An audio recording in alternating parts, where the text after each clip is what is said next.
Kenapa? Karena tidak punya kredibilitas untuk meminjam sebelumnya. Jadi penting banget ternyata di umur 18 tahun itu kalau kamu begitu udah 18 tahun, kamu jangan cuma mikirin partinya aja, tapi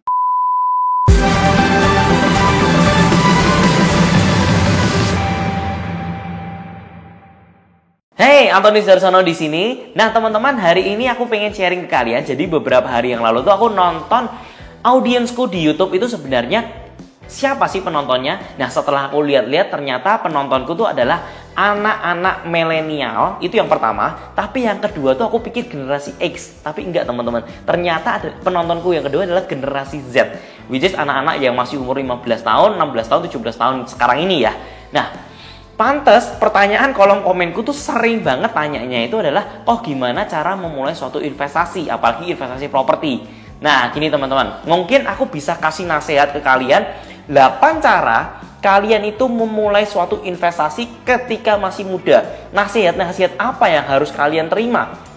Nah, yang pertama adalah kalian perlu banget untuk membuat kredit card ketika kalian umur 18 tahun, teman-teman. Jadi ini penting banget ya.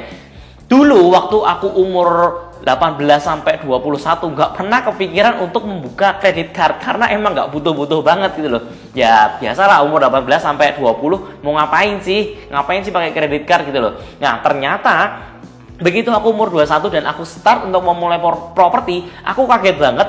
Begitu aku masuk ke bank, aku mau mengajukan KPR, KPR-ku bener-bener ditolak.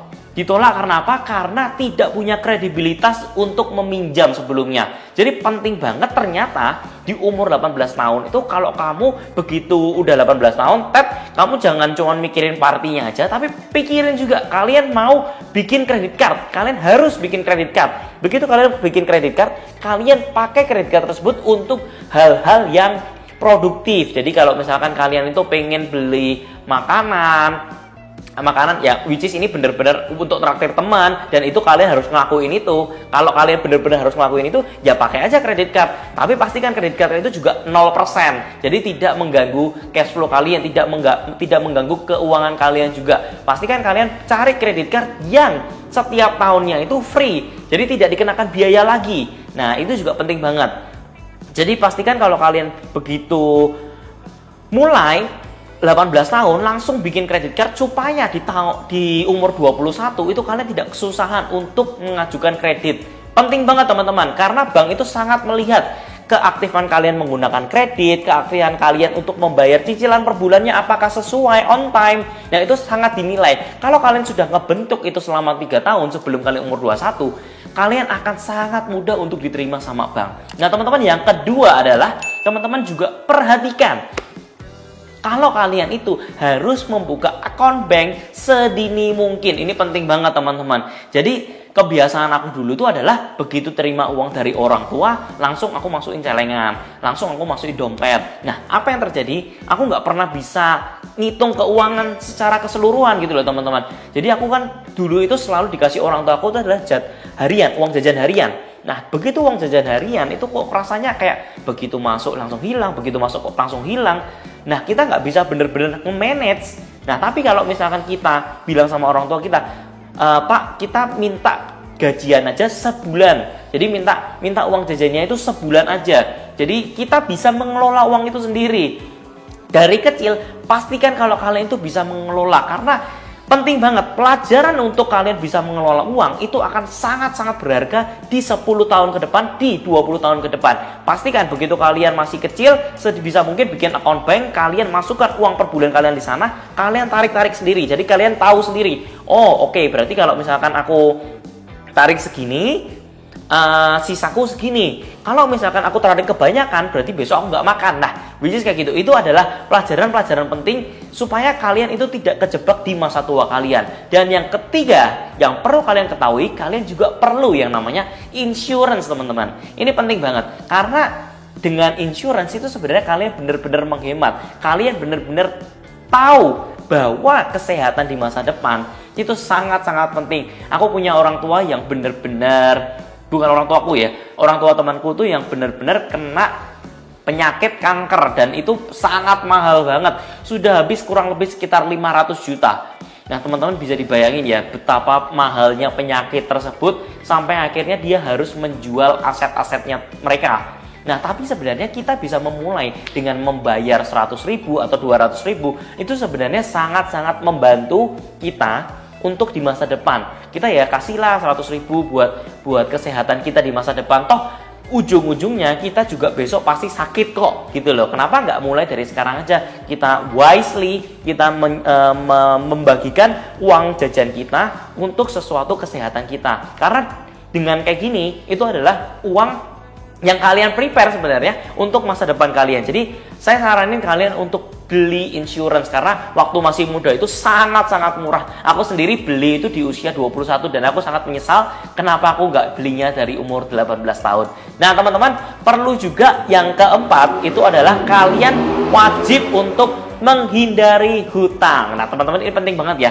Hutang yang aku maksud adalah hutang yang konsumtif, hutang yang benar-benar kalian itu pakai untuk cuma hura-hura, main-main, atau cuma buat pamer ke sosial media yang sebenarnya tidak ada hasilnya. Sebenarnya kalian cuma membuang-buang uang kalian gitu loh. Nah, itu penting banget. Jangan sampai terkecoh sama orang-orang yang cuma doyan pamer. Kalian lihat sendiri ya. Kalau pamernya mereka itu tidak diekspos, maksudnya pamernya mereka itu tidak menghasilkan uang, mereka akan pamer dan cenderung di beberapa tahun setelahnya mereka akan kesusahan, teman-teman. Tapi beda lagi ya, kalau kalian mungkin bisnisnya MLM, ya kalian pamer untuk dapat penghasilan lebih, ya mungkin itu bisa dicoba juga. Karena di zaman sekarang di sosial media itu membentuk brand, membentuk personal branding itu ya dengan cara-cara beli barang-barang mahal. Tapi kalau misalkan beli barang mahalnya cuman untuk show off aja dan tidak menghasilkan hasil, itu akan membuat jurang kalian di masa depan kalian. Jadi pastikan kalau kalian itu beli barang-barang yang kalian butuhkan untuk menunjang income kalian ke depannya. Itu yang paling penting, teman-teman. Dan yang kelima, yang paling penting juga, itu adalah get a job. Teman-teman, ini penting banget. Kalian wajib banget untuk mencari pekerjaan. Karena apa? Karena teman-teman, kita semasa muda itu wajib banget ngerasain yang namanya itu susahnya cari uang, susahnya pengalaman kerja. Karena berbeda banget ketika kita cuma sekolah aja, cuma teori aja yang masuk. Tapi kalau kita bener-bener praktek, banyak kok, teman-teman. Kalian jangan takut ya kalau misalkan kalian SMA terus kalian ngerasa, oh aku masih belum punya skill nih, aku nggak bisa ngapa-ngapain. Enggak, teman-teman, kita hidup di sosial media, kita hidup di mana kita bisa menghasilkan uang tanpa kita perlu modal. Sebenarnya modalnya ya cuma satu, kita perlu berani di kamera, perlu berani di sosial media untuk ngomong, untuk apa, itu sangat-sangat bisa menghasilkan. Dan kalian pun juga bisa, kalau misalkan kalian malu nunjukin muka, kalian bisa jadi content creator untuk suatu brand lain. Kalian minta pekerjaan sama orang, kalian bilang ke mereka kalau misalkan, Pak, Bu, aku bisa loh membantu Bapak Ibu untuk meningkatkan sales. Dengan cara apa? Aku membuat konten-konten yang menarik setiap harinya. Itu juga bisa membantu kalian mengerti bahwa ternyata bekerja itu seperti ini.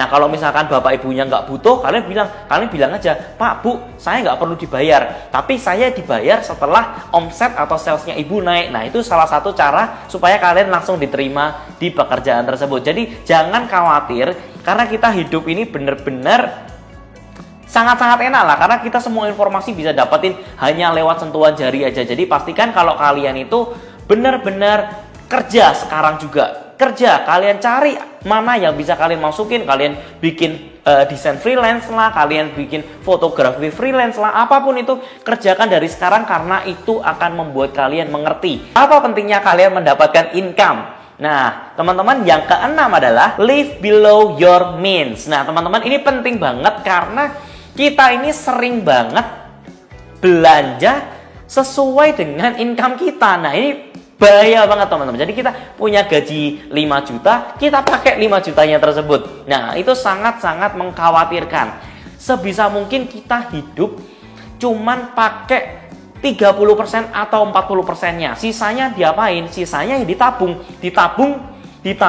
supaya kedepannya kalau kita dapat opportunity yang benar-benar kelihatan bagus, benar-benar pasti menguntungkan, kita langsung bisa memasukkan uang kita untuk kita puterin menjadi income yang jauh lebih gede lagi. Karena teman-teman, sangat bahaya kalau kita cuman mengandalkan 30% diri kita untuk terus bekerja, terus bekerja. Jadi pastikan kalau kalian dari sedini mungkin itu begitu dapat income, kita pakai income-nya itu 30% untuk hidup, 70%-nya sisihin untuk saving, sisihin untuk investasi. Nah, mungkin cara-cara paling goblokannya itu ya kalian tinggal masukin aja di Genius. Karena menurutku Genius ini suatu platform yang benar-benar membantu anak-anak muda untuk bisa mulai ngicipin namanya investasi. Karena hanya dengan masukin aja kurang lebih kita dapat 4% per bulannya. Dan itu pun kalau kita tarik sewaktu-waktu, misalkan akumulasinya tanggal 28, itu kita tarik tanggal 15, kita masih dapat bunga dari tanggal 1 sampai 15-nya itu.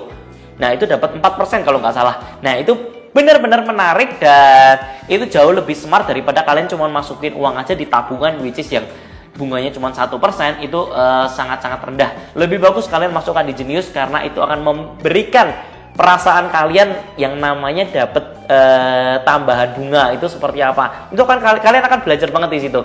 Nah, penting banget untuk bisa memasukkan uang sedini mungkin. Jangan pakai uang kalian itu semuanya untuk kebutuhan hidup kalian. Yang ketujuh adalah reconsider your college. Nah, teman-teman, ini penting banget ya. Kalau misalkan kalian masih muda banget, 15, 16, 17, kalian mungkin bisa mempertimbangkan apakah kalian benar-benar harus untuk masuk ke college, harus untuk masuk ke suatu universitas. Karena jujur aja di universitas itu sebenarnya nggak terlalu banyak kalian ngedapetin hal-hal yang penting untuk kehidupan kalian ke depannya. Justru yang paling penting itu adalah ilmu jalanannya, ilmu di mana kalian itu bersosialisasi dengan orang, bertemu di seminar-seminar, itu semua jauh lebih penting. Seperti nonton video ini juga sebenarnya jauh lebih mahal daripada kalian ikut ke sekolah. Nah, teman-teman, ini penting banget. Kalau misalnya kalian benar-benar nggak terlalu penting banget college-nya. Jangan cuma karena orang tua kalian bilang college itu penting, college itu penting. Tapi kalau misalkan kalian bener-bener tahu apa yang kalian pengenin, ya kalian mulai aja dari SMA itu nggak apa-apa, start dulu aja. Nah, kalian bisa punya waktu tuh 1 tahun, 2 tahun untuk membuktikan ke orang tua kalian bahwa kalian bisa bener-bener works tanpa harus adanya college tersebut. Nah, itu penting banget teman-teman. Kalau misalkan kalian sudah ngetemuin passion kalian sudah tahu apa yang kalian mau, nah, kalian tidak perlu ke college lagi. Kalian bisa kok belajar dari orang-orang yang sudah sukses di bidang yang kalian pengenin. Karena orang-orang yang sudah sukses itu tidak pernah mengajar di college-college tersebut. Kecuali kalau college-nya itu udah se-Harvard gitu ya. Tapi kalau college-college biasa itu biasanya guru-gurunya pun juga cuma tahu teori-teorinya aja. Jadi kalau misalkan kalian bener-bener nggak terlalu butuh college, ya nggak perlu di consider college, karena kan kita akan menghemat waktu, kita akan menghemat uang juga. Uang tersebut bisa kita puterin ke bisnis. Nah, teman-teman, tapi kalau misalnya kalian college-nya itu seperti arsitek, seperti dokter, nah itu baru mungkin kalian benar-benar membutuhkan college tersebut. Atau mau jadi lawyer itu juga butuh college tersebut. Nah, yang ke-8, kalian harus memulai investasi tersebut. Nah, start invest dari sesuatu hal yang kecil. Kalian bisa masukkan, kalian ke bank dulu aja. Kalian tanya-tanya program-program bank itu apa aja. Selain deposito, apa aja sih sebenarnya yang bisa kalian pakai puter untuk bisa membuat Anda menjadi lebih tambah kaya. Nah, kita akan belajar juga kalau misalnya kamu masuk sampai ke bank, kamu akan belajar juga tentang reksadana, kamu akan belajar juga tentang ori, tentang deposito, dan kalian pahami dulu tentang keuangan-keuangan ini. Dengan ini kamu bisa tahu, oh dengan return segini ternyata bisa menghasilkan segini. Nah, surprisingly, kalau misalkan kita cuman masukin kurang lebih 1 juta atau 1,5 juta per bulannya, itu kan sebulan paling cuma 12 juta ya. Nah, 12 juta itu kalau kali 30 tahun ya mungkin ya cuma sekitar 360 juta ya kan. Nah, bener 360 juta. Tapi kalau kalian masukin 1 jutanya itu ke suatu instrumen deposito atau reksadana yang bisa menghasilkan 4%, nah itu bisa menjadi 1 miliar tuh setelah 30 tahun. Jadi itu sangat berbeda ya teman-teman. Pastikan kalau kalian cobain masuk ke bank dulu, kalian tanyain program-program dari bank, karena hanya 1 juta aja sebenarnya bisa membuat kalian jadi miliarder di 30 tahun mendatang. Penting banget buat teman-teman untuk terus upgrade diri supaya kalian tuh tahu apa aja sih sebenarnya yang diperlukan untuk investasi. Praktek itu yang paling penting. Nomor 8 itu adalah praktek investasi tersebut. Kecil-kecilan kalian nggak apa-apa, yang penting kalian ngerasain dulu namanya dapat bunga, ngerasain dulu namanya dapat keuntungan, itu terus praktek terus, belajar terus. Nah, sampai akhirnya kalian benar-benar sudah punya cukup dana untuk invest di properti, dan disitulah kalian baru mulai investasi di properti. Nah, teman-teman, itu adalah 8 hal yang perlu kalian perhatikan supaya kalian tidak mengulangi hal-hal yang sama seperti aku. Dan ini akan menjadi pedoman hidup kalian, dan kalian akan ngerasa berterima kasih banget sama aku kalau kalian bener-bener ngikutin saran-saran atau nasihat dari aku. Karena hanya dengan nonton ini aja sebenarnya kalian sudah tahu pengalaman-pengalamanku yang sebenarnya rugi berapa ratus juta. Kalau tidak mulai dari awal itu tuh ketahuan gitu loh. Karena aku di usia 21 tuh bener-bener ngerasain yang namanya nggak bisa ngapa-ngapain karena terlambat. Padahal ada properti yang sebenarnya bagus, aku bisa sikat, tapi nggak bisa disikat karena aku nggak tahu hal-hal ini. Hal-hal kecil seperti ini yang sebenarnya bisa membuat perubahan besar di hidup kamu. Pastikan kalian praktek, dan pastikan kalian juga untuk subscribe video ini. Pastikan kalian juga komen, like. Berikan dukungan kalian supaya channel ini bisa terus berkembang, channel ini bisa terus memberikan motivasi ke kalian, dan I'll see you in the next video. See ya guys!